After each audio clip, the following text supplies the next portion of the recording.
सावधान, 15 फरवरी 2026 की महाशिवरात्रि पर अगर आपने गलती से भी अपने घर में यह 3 चीजें बनाकर खा ली तो समझ लीजिए कि आपने स्वयं अपने हाथों से अपनी बर्बादी लिख दी है। जी हां, शिव पुराण के अनुसार ये 3 ऐसी चीजें हैं जो उस रात भूलकर भी रसोई में नहीं होनी चाहिए, वरना महादेव की कृपा नहीं बल्कि उनका क्रोध बरसेगा। आज मैं आपको बताऊंगा कि कैसे यह मामूली दिखने वाली सब्जियां आपके हंसते खेलते परिवार को सड़क पर ला सकती हैं। इसलिए वीडियो को शुरू से अंत तक ध्यान से देखिएगा, क्योंकि सवाल आपके घर की सुख शांति का है। दोस्तों, 15 फरवरी 2026 की तारीख को अपने कैलेंडर में अभी के अभी लाल रंग से मार्क कर लीजिए, क्योंकि यह कोई साधारण महाशिवरात्रि नहीं है। शास्त्रों की गणना और ग्रह नक्षत्रों का ऐसा दुर्लभ संयोग करीब 700 साल बाद बन रहा है। लेकिन ठहरिए, अगर आप सोच रहे हैं कि केवल मंदिर जाकर जल चढ़ा देने से सब कुछ ठीक हो जाएगा, तो आप बहुत बड़ी गलतफहमी में हैं। शिव पुराण के रुद्र संगीता में स्पष्ट लिखा है कि महाशिवरात्रि के दिन अगर आपके घर की रसोई में यह 3 सब्जियां गलती से भी बन गई या काट भी ली गई, तो महादेव का तीसरा नेत्र नहीं खुलता, बल्कि आपके घर का विनाश शुरू हो जाता है। जी हां, आपने सही सुना। कंगाली ऐसे दरवाजे खटखटाएगी कि आप समझ भी नहीं पाएंगे कि पैसा आ कहां से रहा है और जा कहां रहा है। आज के इस वीडियो में मैं आपको उन 3 अभिशप्त सब्जियों के बारे में बताने जा रहा हूं जो इस महाशिवरात्रि पर जहर के समान है। और सुनिए, जो तीसरी सब्जी है ना, वह तो हर भारतीय घर में रोज बनती है और वही आपकी सबसे बड़ी भूल साबित हो सकती है। तो क्या आप तैयार हैं उस सत्य को जानने के लिए जो आपको और आपके परिवार को आने वाले भारी संकट से बचा सकता है? इस वीडियो को एक पल के लिए भी छोड़ने की गलती मत करना, क्योंकि यहां बात सिर्फ व्रत की नहीं है, बात आपके घर की सुख शांति और समृद्धि की है। चलिए, सबसे पहले यह समझते हैं कि 15 फरवरी 2026 इतना खास क्यों है।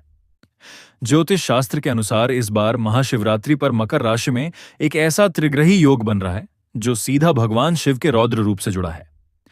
जब भी ऐसा योग बनता है तो पृथ्वी पर नकारात्मक और सकारात्मक दोनों ऊर्जाएं अपने चरम पर होती हैं। ऐसे समय में हम जो खाते हैं वह सीधा हमारे मन और भाग्य पर असर डालता है। भोजन केवल पेट भरने का साधन नहीं है, बल्कि यह ऊर्जा का स्रोत है। जैसा खाए अन्न वैसा होए मन। ये कहावत तो आपने सुनी होगी, लेकिन महाशिवरात्रि के दिन यह कहावत एक नियम बन जाती है। अब आप सोच रहे होंगे कि सब्जियां तो प्रकृति की देन है, फिर वो अशुभ कैसे हो सकती हैं? तो आपको बता दूं कि आयुर्वेद और गरुड़ पुराण के अनुसार कुछ सब्जियां ऐसी होती हैं जो तामसिक गुणों से भरी होती हैं। शिव जी वैरागी हैं, उन्हें सात्विकता पसंद है। इस दिन वातावरण में शिव तत्व की प्रधानता होती है। अगर आप उस दिन तामसिक भोजन पकाते हैं तो आप सीधे तौर पर उस दिव्य ऊर्जा के प्रवाह को अपने घर में आने से रोक देते हैं। यह वैसा ही है जैसे आप आग में घी डालने की जगह पानी डाल दें। तो चलिए बात करते हैं पहली सब्जी की, जिसे देखकर शायद आपको यकीन ना हो, लेकिन शास्त्रों में इसे महाशिवरात्रि के दिन घर में लाना भी वर्जित माना गया है। वो सब्जी है बैंगन।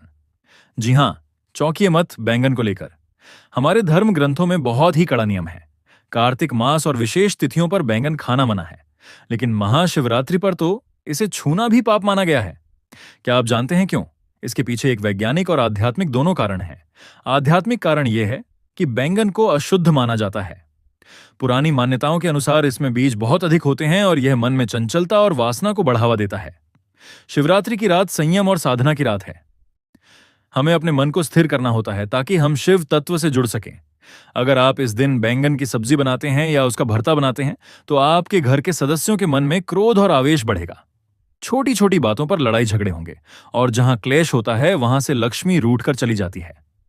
वैज्ञानिक दृष्टिकोण से देखें तो इस मौसम में बैंगन में कीड़े होने की संभावना सबसे अधिक होती है और शिवरात्रि पर हम जो भी खाते हैं वह शुद्ध और पवित्र होना चाहिए। अगर अनजाने में भी आपने अशुद्ध भोजन कर लिया तो आपका पूरा व्रत और पूजा खंडित हो सकती है। इसलिए गांठ बांध लीजिए कि 15 फरवरी को बाजार से सब्जी लाते समय बैंगन की तरफ देखना भी नहीं है। अब आगे बढ़ते हैं और बात करते हैं दूसरी सब्जी की, जो बैंगन से भी ज्यादा खतरनाक मानी जाती है। यह सब्जी सीधे तौर पर शनि और राहु से जुड़ी है और शिव जी की पूजा में इनका प्रभाव नकारात्मक हो सकता है। यह सब्जी है मूली। शायद आपको यह जानकर हैरानी हो रही होगी। आप कहेंगे कि मूली तो सलाद है, सेहत के लिए अच्छी है, लेकिन रुकिए, हम यहां सेहत की नहीं, हम यहां ऊर्जा और तरंगों की बात कर रहे हैं। मूली को एक तीखी गंध वाली सब्जी माना जाता है। शास्त्रों में कहा गया है कि जिस भोजन में तीव्र गंध हो वह राक्षसी भोजन की श्रेणी में आता है। महाशिवरात्रि की रात को काल रात्रि भी कहा जाता है। इस रात को नकारात्मक शक्तियां भी सक्रिय होती हैं। जब आप घर में मूली काटते हैं या पकाते हैं तो उसकी गंध से घर का वातावरण भारी हो जाता है। यह गंध सकारात्मक ऊर्जा को काट देती है। शिव पुराण के अनुसार महादेव को वह चीजें अर्पित की जाती हैं जो शीतलता प्रदान करें, जैसे दूध, दही, चंदन, मूली की तासीर और गंध दोनों ही उग्र हैं। अगर आपने इस दिन मूली के पराठे या सब्जी बनाई तो समझ लीजिए कि आप अपने घर में बीमारी को न्योता दे रहे हैं। ऐसा माना जाता है कि इस दिन मूली खाने से व्यक्ति की बुद्धि भ्रष्ट हो सकती है और वह ऐसे गलत निर्णय ले सकता है जिसका पछतावा उसे साल भर करना पड़ेगा। क्या आप चाहेंगे कि आपकी एक छोटी सी गलती आपके पूरे साल की मेहनत पर पानी फेर दें? नहीं ना? इससे पहले कि मैं आपको तीसरी और सबसे महत्वपूर्ण सब्जी के बारे में बताऊं जो आपके घर में कंगाली ला सकती है, मैं आपको एक बहुत ही जरूरी बात बताना चाहता हूं। बहुत से लोग ये सोचते हैं कि हम तो व्रत नहीं रख रहे हैं, हम तो खा सकते हैं। ये सबसे बड़ी गलतफहमी है। महाशिवरात्रि का प्रभाव पूरी सृष्टि पर होता है, चाहे आप व्रत रखें या ना रखें। अगर आप उस दिन घर में रसोई जला रहे हैं तो नियमों का पालन करना पूरे परिवार के लिए अनिवार्य है। घर का एक सदस्य भी अगर नियम तोड़ता है तो उसका दोष पूरे परिवार को लगता है। अब समय आ गया है उस तीसरी सब्जी के बारे में जानने का, जिसके बिना शायद आपका खाना अधूरा लगता है। लेकिन महाशिवरात्रि के दिन यह सब्जी नहीं बल्कि साक्षात दरिद्रता है, और वह प्याज और लहसुन। आप कहेंगे कि यह तो हमें पता है, लेकिन रुकिए, इसमें गहरा रहस्य है जो आपको नहीं पता।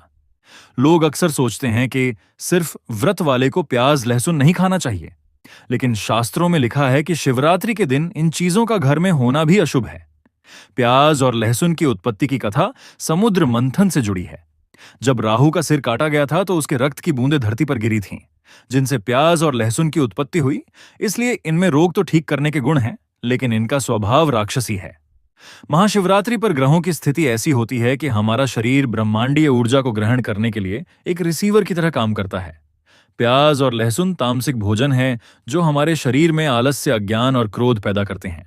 अगर आप इस दिन छोले पनीर या कोई भी ऐसी सब्जी बनाते हैं जिसमें प्याज लहसुन का तड़का लगा हो, तो आप शिव की कृपा से वंचित रह जाएंगे। लेकिन खतरा सिर्फ यहीं खत्म नहीं होता। एक और चीज है जिसे अक्सर लोग सब्जी समझकर पका लेते हैं, और वह है मसूर की दाल। हालांकि यह दाल है, लेकिन इसे सब्जी की तरह ही भोजन में गिना जाता है। शिव पुराण में मसूर की दाल को गौ रक्त के समान माना गया है। इस दिन मसूर की दाल बनाना या खाना महापाप है। तो अब सवाल यह उठता है कि आखिर हम खाएं क्या? अगर यह सब्जियां नहीं बनानी तो क्या बनाना शुभ होगा? इसका जवाब भी हमारे पुराणों में छिपा है। 15 फरवरी 2026 की महाशिवरात्रि पर आप लौकी की सब्जी बना सकते हैं। लौकी को सबसे शुद्ध और सात्विक माना जाता है। इसे खाने से मन शांत रहता है और शरीर हल्का रहता है, जिससे पूजा पाठ में मन लगता है। इसके अलावा आप कच्चा केला, कद्दू या तुरई की सब्जी भी बना सकते हैं। ये सभी सब्जियां सात्विक श्रेणी में आती हैं और शिवजी को प्रिय हैं। दोस्तों, एक बात और ध्यान से सुनिए। अक्सर हम इन नियमों को अंधविश्वास मानकर इग्नोर कर देते हैं। हम सोचते हैं कि अरे भगवान तो भाव के भूखे हैं, उन्हें खाने पीने से क्या फर्क पड़ता है। यह सच है कि भगवान भाव के भूखे हैं, लेकिन यह भी सच है कि जैसा अन्न वैसा मन। अगर आपका अन्न ही शुद्ध नहीं होगा तो आपका मन शुद्ध कैसे होगा? और अशुद्ध मन से की गई पूजा कभी फलित नहीं होती। 15 फरवरी का दिन एक ऐसा मौका है जब आप अपने पुराने पापों को धोकर एक नई शुरुआत कर सकते हैं। उस दिन ब्रह्मांड का द्वार खुला होता है। अगर आप थोड़ा सा संयम बरत लेंगे, अपनी जीभ पर थोड़ा सा काबू रख लेंगे, तो महादेव आपकी झोली खुशियों से भर देंगे। कल्पना कीजिए उस रात की जब पूरा संसार शिव की भक्ति में लीन होगा। मंदिरों में घंटियां बज रही होंगी, हवा में अगरबत्ती की सुगंध होगी, और आपके घर में भी सात्विक भोजन की खुशबू आ रही होगी। जब आप शुद्ध मन और शुद्ध शरीर से महादेव के सामने हाथ जोड़ेंगे, तो वह ऊर्जा सीधे आपके भीतर प्रवेश करेगी। आपको महसूस होगा कि कोई शक्ति है जो आपकी रक्षा कर रही है। लेकिन जरा सोचिए, अगर उसी समय आपके घर में प्याज लहसुन की गंध आ रही हो या बैंगन पक रहा हो, तो वह सात्विकता खंडित हो जाएगी। नकारात्मक शक्तियां जो उस रात सक्रिय होती हैं, वह आपके घर की ओर आकर्षित होंगी, और फिर शुरू होगा परेशानियों का दौर, बीमारी, पैसा अटकना, बच्चों का पढ़ाई में मन न लगना, पति पत्नी में क्लेश।